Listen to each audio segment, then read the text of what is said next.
নমস্কার, আমার রাউস স্পিচ এই অর্থ সংক্রান্ত ইউটিউব চ্যানেলে ব্র্যান্ড নিউ ভিডিওতে সবাইকে স্বাগত।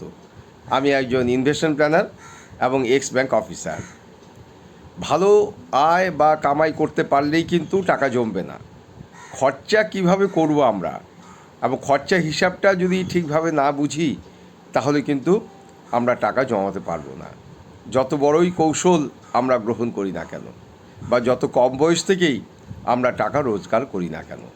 আজকের আমার আলোচনা হবে যে কোন কোন খরচা কিভাবে করতে হবে এবং কোন খরচাগুলো একদমই করব না জীবনে। তাহলে দেখা যাবে যে লাখ লাখ নয়, কোটি কোটি টাকা জীবনে আসতে পারে। আজ সেটারই সুলুক সন্ধান নিয়ে আমার ভিডিও। আমার এই চ্যানেলে এখনও পর্যন্ত যদি কেউ সাবস্ক্রাইব না করে থাকেন তাদের প্রতি আমার স্বনির্বন্ধ অনুরোধ যে আমাকে উৎসাহ দেওয়ার জন্য আমার এই রাউথ স্পিচ চ্যানেলটিকে সাবস্ক্রাইব করে দিন। শুনতে থাকুন খরচের কি বহর এবং খরচগুলো কিভাবে কমানো যায়, কোন খরচা করবই না।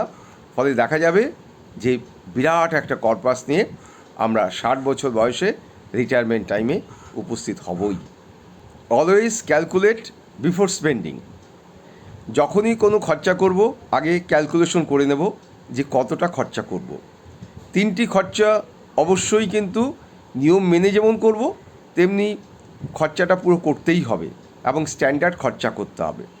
এই 3টি খরচা হচ্ছে ফুড, এডুকেশন এবং হেলথ। খাবার, শিক্ষা এবং স্বাস্থ্য। এই 3টি ব্যাপারে কিন্তু কখনোই আমরা কম্প্রোমাইজ করব না। কিন্তু খরচা কতটা করব সেটা কিন্তু নিয়ম মেনে করতে হবে। যে খরচাটি আমাদের হেলথ বা স্বাস্থ্যকে তিলে তিলে ধ্বংস করে এবং আমাদের সম্পদ সৃষ্টি এবং বৃদ্ধিকে শুধু ব্যাহত করে না, জিরো নেগেটিভ বানিয়ে দেয়, সেই খরচাটি হচ্ছে সিগারেট খাওয়া শেখা এবং আস্তে আস্তে চেইন স্মোকার হয়ে যাওয়া। ছোটো থেকেই আমরা যোগব্যায়াম শিখি, বিভিন্ন এক্সারসাইজ শিখি, তার সাথে সাথে কিন্তু আমরা সিগারেট খাওয়াটাও শিখে নিই এবং ভবিষ্যতে চেইন স্মোকার হয়ে যাই। এভাবে যদি আমি অন অ্যান অ্যাভারেজ কোনো ব্যক্তির 20 বছর থেকে 60 বছর বয়স পর্যন্ত রিটায়ারমেন্টের সময় পর্যন্ত 40 বছর ধরে তিনি যদি অন অ্যান অ্যাভারেজ 100 টাকা করে সিগারেট খান পার ডে, তাহলে মান্থলি তার খরচা হচ্ছে 3000 টাকা। এইভাবে যদি 40 বছরের হিসাব রাখি তাহলে দেখা যাবে যে 12% ইন্টারেস্ট ধরে সেই খরচাটি দাঁড়ায় 2,93,79,213 টাকা। অঙ্কের হিসাব পাশে স্ক্রিনে আমি হিসাবটি দেখিয়ে দিলাম। বুঝতেই পারছেন যে সারা জীবনে তিনি যে অর্থ সম্পদ তৈরি করবেন, বড় কর্পাস তৈরি করবেন, সিগারেট খাওয়ায় কিন্তু তাকে জিরো বানিয়ে দিল। তারপর তো সম্পদ সৃষ্টির অনেকগুলো জায়গা রয়েছে, কিন্তু খরচার এটা কিন্তু একটা মোক্ষম নেগেটিভ জিনিস। অতএব সিগারেট খাওয়া থেকে বিরত হতে হবে, অবশ্যই মদ খাওয়া থেকে বিরত হতে হবে। অনেকেই কিন্তু ঘন ঘন জামা কাপড় তারা কেনেন এবং দর্জির কাছ থেকে জামা কাপড় বানান এবং এইগুলো তারা বিভিন্ন বন্ধুর কাছে দেখেন যে কত সুন্দর স্মার্ট ডিজাইন হচ্ছে, টিভিতেও দেখা যায় এবং মনে হয় যে আমার এখনই কেনা দরকার। কিন্তু সবসময় কিন্তু দেখতে হবে যে তার আয় কত রয়েছে এবং আয়ের কত পার্সেন্ট তিনি ব্যয় করছেন, তার মান্থলি ইনকাম করতে কত ঘন্টা খরচা করতে হবে সেটাও কিন্তু তার হিসেবের মধ্যে আনতে হবে। ফলে একটু ওয়েট করে যাওয়া যেতে পারে।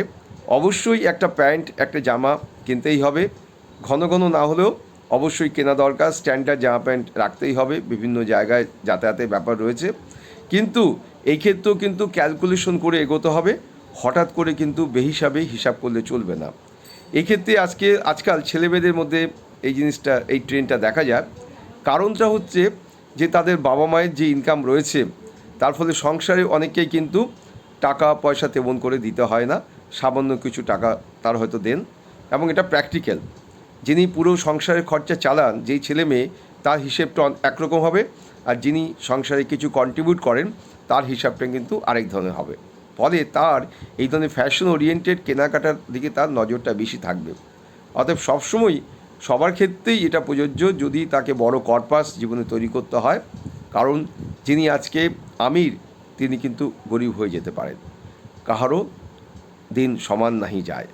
অতএব এই ক্ষেত্রে খরচা অবশ্যই হবে, বর্তমান যে ফ্যাশন দুনিয়া তার মধ্যে এগোতেই হবে, কিন্তু এটা কখনোই হবে না ইট, ড্রিঙ্ক অ্যান্ড বি ম্যারি, মানে আনন্দ ঘন জীবনের মধ্য দিয়েই আমরা শুধু চলবো, আমাদের আয় বুঝে ব্যয়টা করতে হবে। এবারে বলি, শপিং সেন্টারে গিয়ে বিভিন্ন ক্যাপিটাল গুডস, গ্রোসারি এবং বিভিন্ন কমোডিটিস কীভাবে আমরা কিনবো। এটাকে আমি নর্মসই বলবো, নিয়ম বলবো না।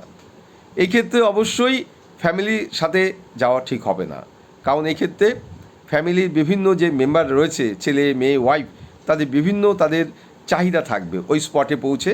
কারণ মল বা বিভিন্ন বড় বড় শপিং সেন্টারে কিন্তু ডিমান্ড তৈরি করে দেওয়া হয়, ফলে তার মনের মধ্যে, তাদের সকলের মনের মধ্যে একটা ডিমান্ড তৈরি হবে।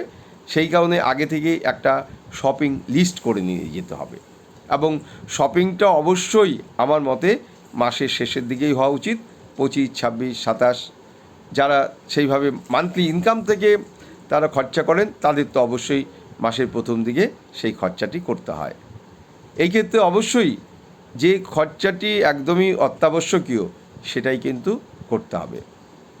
এখন দেখা যাচ্ছে বিভিন্ন শপিং মলগুলোতে সপ্তাহের কোনো একটি নির্দিষ্ট দিনে সস্তা দাম থাকে। অতএব ওই ব্যক্তিকে ওই সস্তা দিনটাকেই বাঁচতে হবে, তাহলে কিন্তু অনেক কম দামে কেনা যাবে। এবং সেদিন কিন্তু অনেক কনসেশন শুধু কোনো একটি দ্রব্যের ওপর থাকে না, পুরো মাল কেনার ওপর কিন্তু কনসেশনের পরিমাণ বৃদ্ধি পায়। অতএব এই সুযোগটাকে কাজে লাগাতে হবে। বছরের একটি বড় খরচা হচ্ছে ইনকাম ট্যাক্স পেমেন্ট। কিন্তু যদি এখন কোনো ব্যক্তি নিউ রিজমে তার অপশন রাখেন, তাহলে সেই ক্ষেত্রে কিন্তু 12,75,000 টাকা পর্যন্ত সরাসরি ছাড় পাওয়া যায়। অতএব অনেকেই এখনও কিন্তু ওল্ড রিজমে আছেন। ওল্ড রিজমে হয়তো বিভিন্ন হাউজিং লোন প্রিন্সিপাল বা ইন্টারেস্টে ছাড় পাওয়া যায়, বা বিভিন্ন যে ইন্স্যুরেন্স প্রিমিয়াম তাতে ছাড় পাওয়া যায়। কিন্তু দেখা যাবে যে তাতে ছাড় পেয়ে যে টাকাটি পেমেন্ট করতে হয় ট্যাক্স, সেটা কিন্তু অনেকটাই বেশি। ঠিক তেমনি যারা মিউচুয়াল ফান্ডে টাকা রেখেছেন এবং যারা ক্যাপিটাল গেইন দিতে বাধ্য হন, যদি তাদের 1 বছর বাদে লং টার্মের ক্ষেত্রে লাভের 1,25,000 টাকার বেশি লাভ হয়। এই ক্ষেত্রে যদি দেখা যায় যে তার ট্যাক্স দিতেই হবে, ক্যাপিটাল গেইন ট্যাক্স যখন ডিউ হবে, কারণ এক্ষেত্রে তো টিডিএস নয়, যখন ডিউ হয় সেই ক্ষেত্রে দুটো ফিনান্সিয়াল ইয়ারের মধ্যে টাকা তুলুন। একটি তুলুন মার্চের মধ্যে, তাহলে আগের ফিনান্সিয়াল ইয়ারের মধ্যে টাকা তোলা হয়ে যাবে। আরেকটি পোর্শন তুলুন মার্চ মাসের পরে, তাহলে কিন্তু কম ক্যাপিটাল গেইন ট্যাক্স দিতে হবে। আর যখন মিউচুয়াল ফান্ডের কোনো বিনিয়োগ করবেন, প্রথম বছর কিন্তু টাকা না তোলার চেষ্টা করবেন, তাহলে কিন্তু short term capital gain tax 20% দিতে হবে লাভের ওপরে। অতএব এই ক্ষেত্রে যদি আমরা 1 বছর ওয়েট করি, তাহলে কিন্তু সেই ক্ষেত্রে ট্যাক্স দিতেই প্রায় হবে না। SWP বা সিস্টেমেটিক উইথড্রয়াল প্ল্যানিং ক্ষেত্রেও আমার সাজেশন রয়েছে যে SWP স্কিমে মিউচুয়াল ফান্ডে টাকা রেখেই টাকা তুলবেন না, 1 বছর ওয়েট করুন, তাহলে লং টার্ম ক্যাপিটাল গেইনের আওতায় আসবেন। অতএব এই ক্ষেত্রে কিন্তু ট্যাক্স অনেকটাই কমে যাবে। আরেকটি বিষয় হচ্ছে অবশ্যই ট্যাক্স ফাইলিং করুন। ট্যাক্স কিন্তু ফাইলিং করতে হবে। ITR না করলে তাহলে যখন কোনো ক্ষেত্রে TDS কাটবে বা কোনো ক্ষেত্রে যদি ট্যাক্স টাকা কাটা হয়ে যায়, সেটা কিন্তু রিটার্ন পাওয়া যাবে না। আপনি হয়তো বিদেশে ঘুরতে যাচ্ছেন, বিদেশে ঘুরতে গেলে আপনাকে TCS দিতে হয়, জানেন 2% এখন TCS। সেই টাকাটি যদি আপনি রিফান্ড পেতে চান, তাহলে অবশ্যই আপনাকে ইনকাম ট্যাক্স ফাইল করতে হবে, এবং ইনকাম ট্যাক্স ফাইলিংয়ের মাধ্যমে সেই টাকাটা আপনি রিফান্ড পেতে পারেন।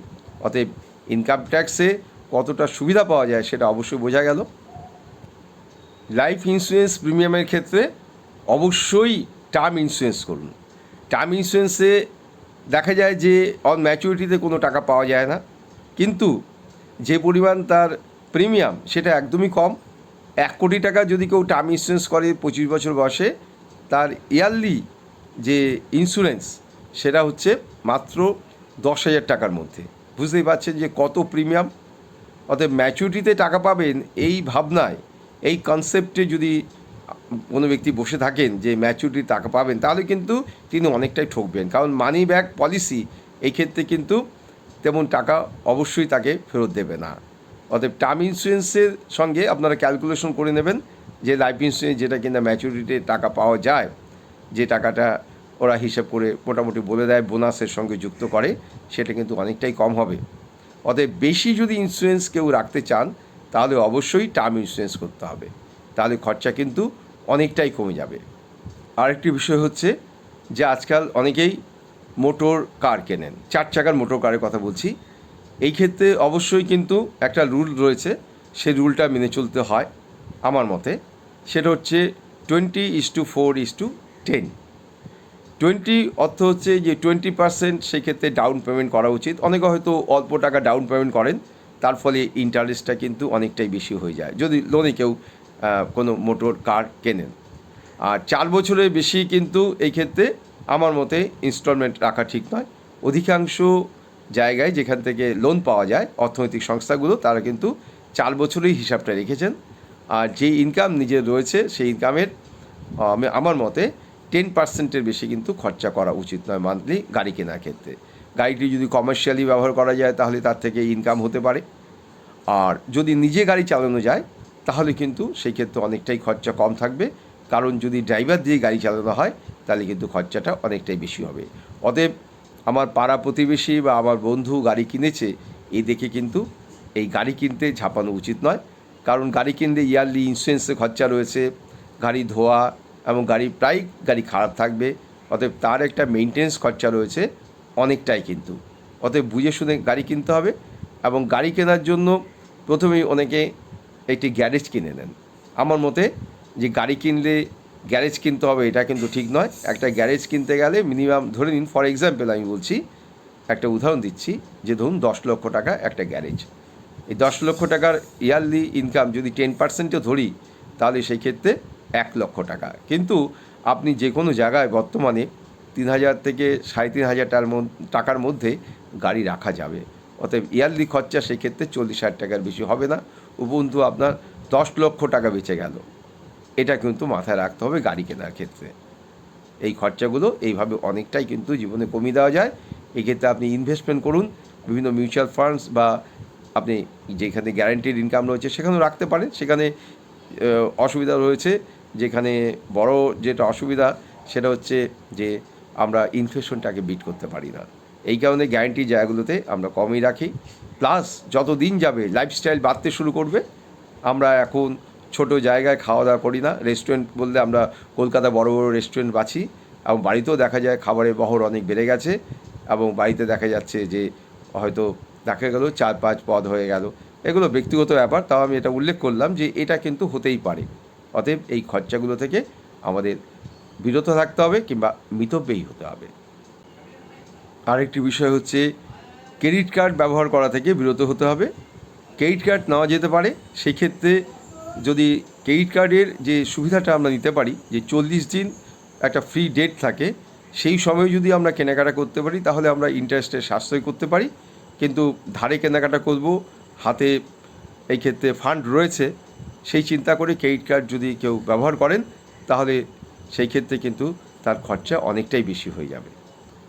আরেকটি খরচার জায়গা রয়েছে নিজেকে জাহির করা, নিজেকে দেখানো। এই ক্ষেত্রে মাঝে মাঝেই গোল্ড কেনা, মাঝে মাঝেই সিলভার কেনা, এবং মাঝে মাঝেই বাড়ির জিনিসটাকে পাল্টে দেওয়া। যদিও বাড়ির কোনো জিনিস ঠিক রয়েছে, যেমন সোফাটা ঠিক আছে, এসি ঠিক আছে, এয়ার কন্ডিশন মেশিন ঠিক আছে, ফ্রিজ ঠিক আছে, কিন্তু পাশের বাড়িতে দেখলাম বা আমি দেখে এলাম কোনো বন্ধুর বাড়িতে যে একটি ফ্রিজ দেখা যাচ্ছে, এসিটা অনেক দামি এসি, অতএব ওটা কিনবো।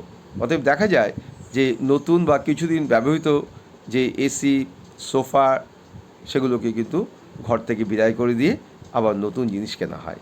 এই নিজেকে জাহির করানো, শো অফ, এই জিনিসটা কিন্তু আমাদের খরচাকে বাড়িয়ে দেওয়া হয়। অর্থাৎ আজকের এই ভিডিওটি কেমন লাগলো খরচা প্রসঙ্গে, যেখানে আমাদের স্বাভাবিক সম্পদ সৃষ্টি এবং বৃদ্ধি ব্যাহত হয়।